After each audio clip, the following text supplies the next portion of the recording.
ba nare-reach ang tamang audience? At mukhang hindi effective ang inyong strategies? Tama-tama, dahil ngayong araw, pag-uusapan natin kung ano at bakit importante ang communication management sa isang organisasyon.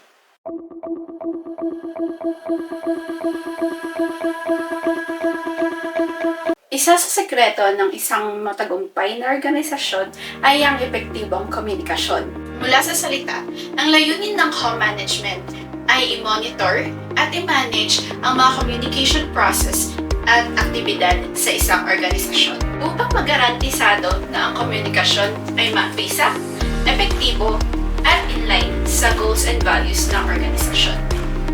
At ang misyon ng kursong ito ay upang masigurado na tama ang mensahe na nabibigay sa tamang audience, sa tamang oras, at sa tamang communication channels. Isa din sa ginagawa ng communication management ay ang pagde-design ng communication strategies, paggawa ng communication plans, at communication objectives and goals. Minamanage din ng communication management ang communication budget at nag-evaluate din sa mga kalabasan nito. Ngunit bakit nga ba importante ang communication management sa isang organisasyon?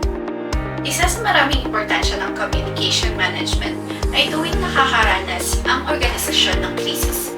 Isa ang co-management na mamahala at nagpaplano upang malimitahan ang damage sa reputasyon ng organisasyon at sa mga stakeholders nito.